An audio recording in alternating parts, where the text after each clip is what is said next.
Which one? 3, 2, 1. Hello everyone and welcome back to this new episode of the Strange Tiny Table Talk with your favorite band in town, Everyday Strangers. My name is Siko and today we have a new guest and his name is Mad Max Sax Levy. Max is actually a sax player here in town and he plays tenor sax. I believe he can play anything else.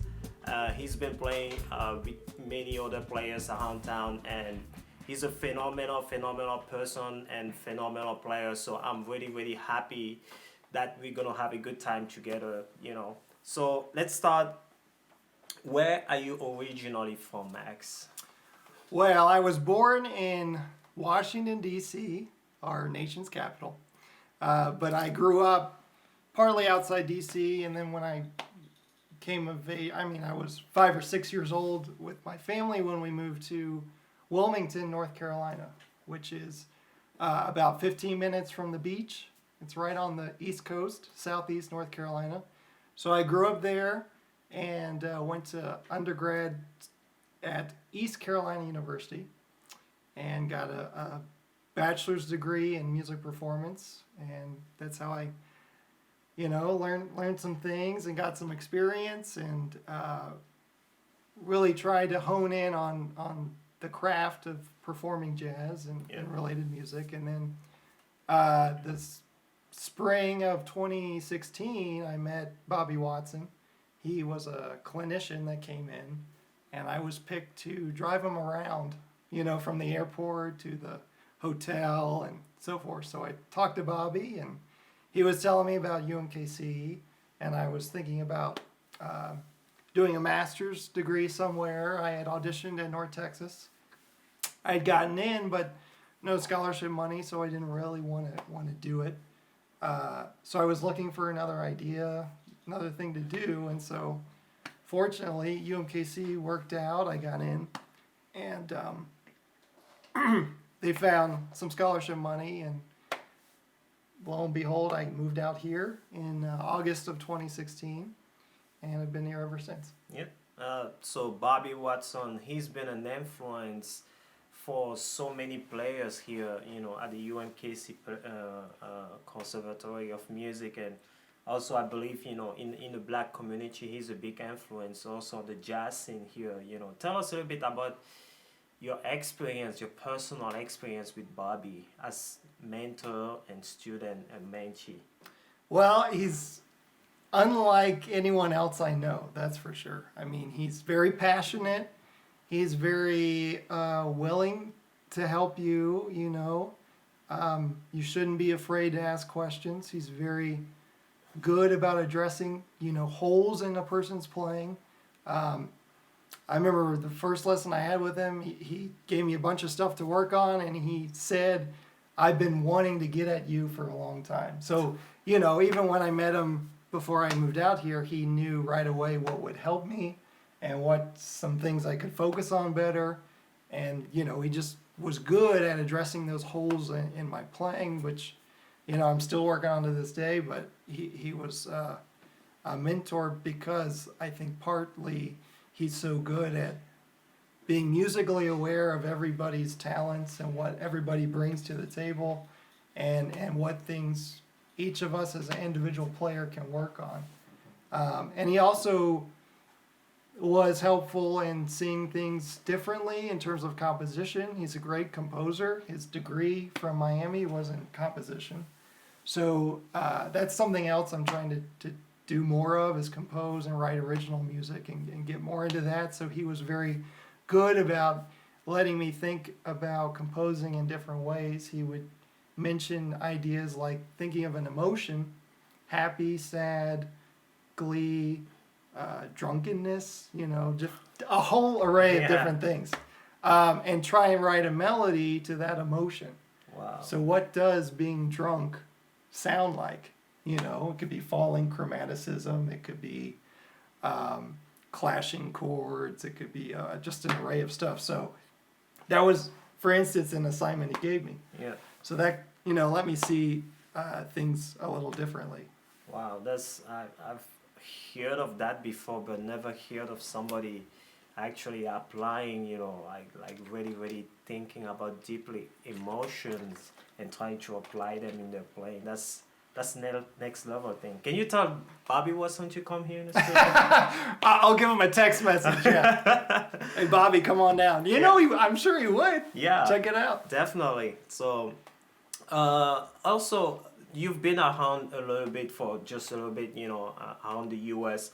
What can you tell about the Kansas City jazz scene or maybe the music scene in general? What are your thoughts? I think it's very strong. I think because of a number of reasons. One is because there's just so many different venues to play, and you could look at it a number of ways. You could think, okay, downtown we have, Green Lady Lounge, the Phoenix, the Black Dolphin, Corvino, 18th and Vine stuff. Yeah. The Majestic. That's right. There's so many places where you could either meet people, listen to people, network. You gotta meet people, or else they won't think of you for a gig or for a referral. There's local radio stations. You can do stuff through KKFI, KCUR. All that's part of the music scene. And then you think about the suburbs. There's always, you can find something. There's a lot of outdoor concerts in Overland Park, Lenexa. There's some places in Independence to play. So it's just, there's a lot of, I think, opportunity, but you have to make it work. Yeah. You have to, get to know people. You have to kind of be somewhat of an entrepreneur mindset and just put yourself out there. And it can be intimidating. I mean, I still get intimidated. I certainly am in my still developing growth stage, and you never do stop developing. Yeah, absolutely. Yeah. Disclaimer, can you talk to people who are out of state that you come to Kansas City? Well, I would have mixed feelings about that because, number one, I want to have the gigs. Yeah. So don't come here. But no, in real honesty, it should definitely be an option, especially when you compare things like cost of living to LA and New York. And I've also heard great things about, New Orleans has a scene, Chicago.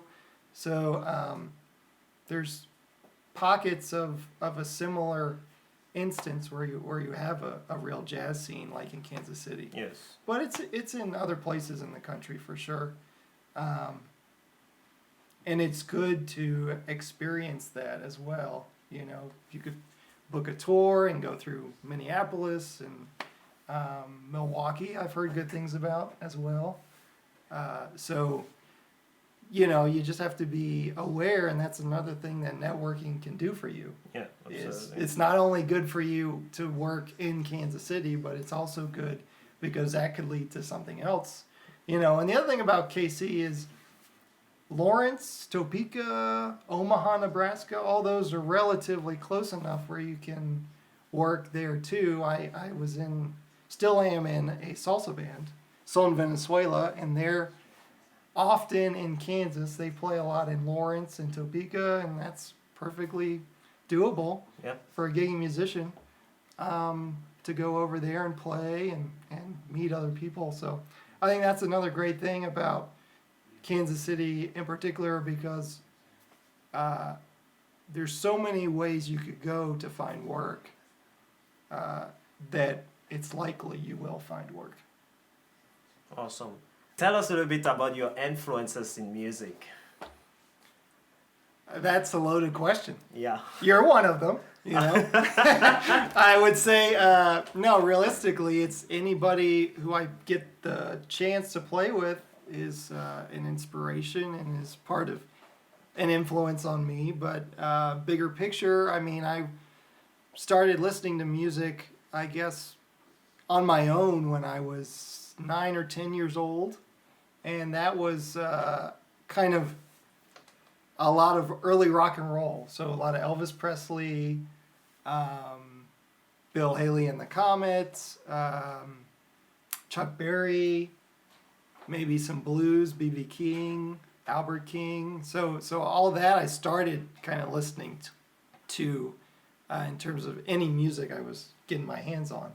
And then I started to buy records, big band records. So I would go to some antique shops with a friend of mine who used to redo old fans, like old GE 50s, 60s fans and telephones. And he was, really into electronics, and he did all that, and he redoes cars and car engines. So I would go around town, around Wilmington, North Carolina with him. He would get stuff for his mechanical stuff, and I would get records. And so a lot of it was big band, Woody Herman, some Count Basie, Duke Ellington, Benny Goodman. And so from that, I started to really dig into jazz. And then I was learning saxophone in school, 7th grade, 6th grade. And then I started listening to the saxophone players in the big band, and then ventured out into trio, quartet, classic jazz groups. Yeah. One being Ben Webster meets Oscar Peterson, I think was kind of my first real jazz small group recording. And so that blew me away, just the swing of it, the feel of it. That's what kind of got me into really the music. Absolutely. Like you can be influenced by so many things or so many people, but at the end of the day, it's about, bringing your own personality out. That's right.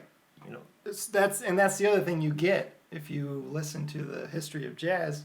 Ben Webster sounds completely different to Benny Golson, to John Coltrane, to Gene Ammons, to Sonny Stitt, Sonny Rollins. All of that is first you learn the language of the music from those recordings, and then you learn that they each have their own spin on how to play, and they all sound differently. Yeah. They're all playing tenor saxophone. A lot of them are playing the same kind of saxophone, Selmer Mark VI or super balanced action. But, they all sound different. Yeah. And that's their personality. Absolutely. To the music. Would you say that you already have your own approach of obviously you've been playing for quite a while, but how would you describe your sound to somebody? I would say it's a mixture of things. First, it's kind of, I would say, a big toned tenor sound that's robust, similar to a mixture of certain players. So similar to Gene Ammons, who was a Chicago tenor player, and he toured the world, of course, and he was in Billy Eckstine's big band, and it's just kind of a big sound. Lester Young is a certain influence on my lines, when I'm playing. I would say some Sonny Rollins is a big influence. So a lot of big sound with a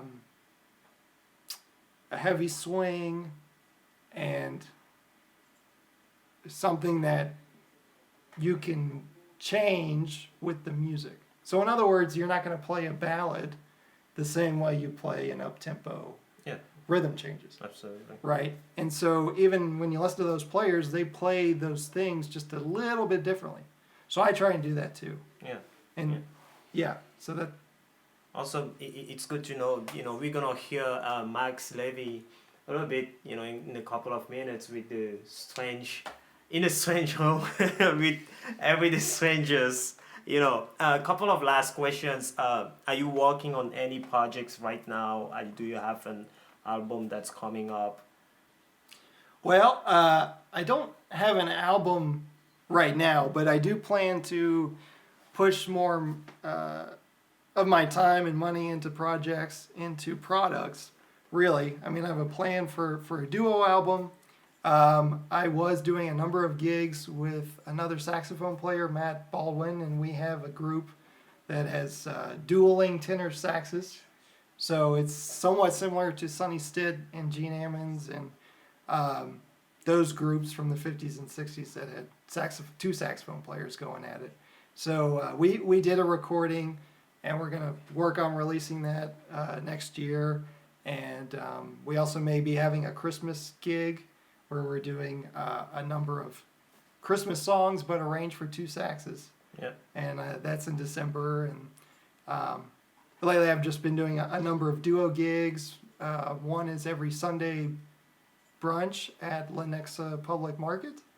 And I call a number of people, Mike Pagan, Jeff Shirley, just a number of different people that I pull from to do those duo gigs. And so I've just been able to do that, and also some other classic rock bands I'm in. Brass Rewind is one. Another is Hard at Play. And so those have been playing about once a month, 1 or 2 gigs a month with them. So piecing all that together, that's what I've been doing. Awesome, yeah. So how can people find you? Well, it's a little complicated because my Facebook was actually hacked in April, and they were using my credit card to buy Facebook ads. So I'm not able to log on to Facebook, but you can still see my page, Max Levy Music, which I am able to post from because I'll mirror a post from my Instagram. Okay. So Instagram is at mlevysax, at MLEVYSAX. And so there you'll see up-to-date information. And I also have my website, www.maxlevymusic.com. And I post a calendar of what I'm doing, and there's ways to get in touch with me through that website. Well, thank you for coming in the studio, Max. And we're about to transition in the Strange Room with Everyday Strangers, featuring Max Levy on sax. And also, if you guys are enjoying what you're listening, we are here every Thursday for you guys. And also, if you want anybody to come in the studio and collaborate with Everyday Strangers, please comment down below and let us know who are the people you would like us to talk with or maybe collaborate with. Even if they're out of state, we might be able to take care of them. We might. I'm not saying we will. Maybe you can. Who knows? So again, thank you for coming in, and stick around for the next part. Woo! Yeah, hold.